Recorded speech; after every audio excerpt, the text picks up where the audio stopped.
I am Analie Pamor, Bachelor of Technology and Livelihood Education, major in Home Economics. In this video, I will be going to discuss about portfolio. So what is portfolio? Portfolios are prominently used in art, architecture, modeling, photography, and journalism. So portfolio also document proficiency, skill, style, and talent with examples of actual work. So, in education, a portfolio is a purposeful, systematic process of collecting and evaluating students' formative and summative assessment to document progress toward the attainment of learning targets. Portfolio assessment enables students to reflect their real performance, to show their weak and strong domain, and to observe students' progress during the learning process and encourage students to take responsibility for their own learning.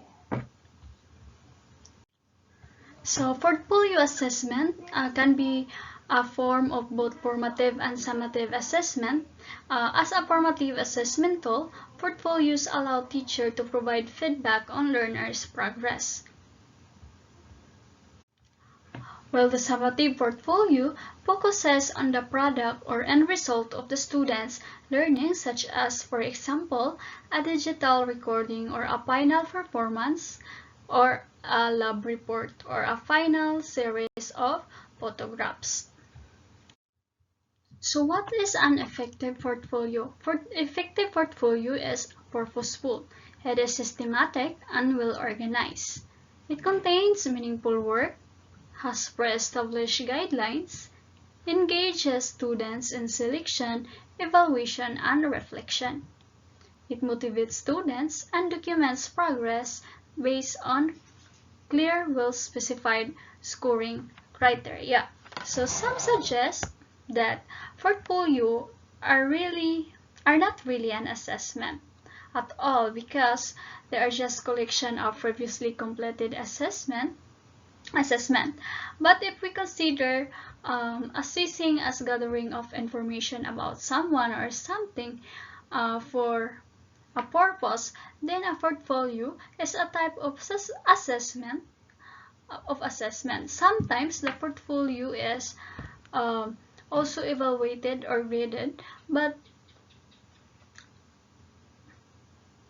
that is not necessary to be considered an assessment. So we have major types of portfolio. So first is the documentation portfolio. Documentation portfolio shows student work that illustrates achievements. So this is very important to highlight the development and improvement of student learning during a given period of time. So process portfolio contains documentation of reflection such as learning logs, journals, and diaries. So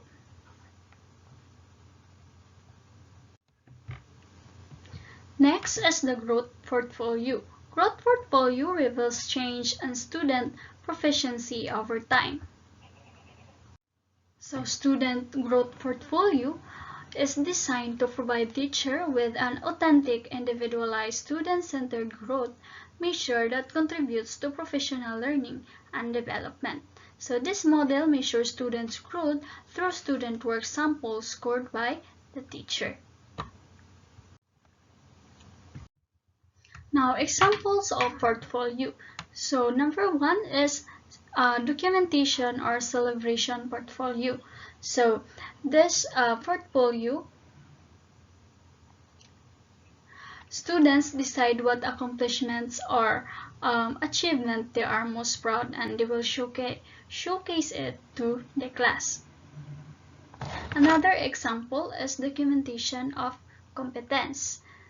So documentation of competence is the evidence of support of claim to have attained an acceptable or exemplary level of achievement. So students must provide sampling issues to demonstrate competence for each learning target. So it also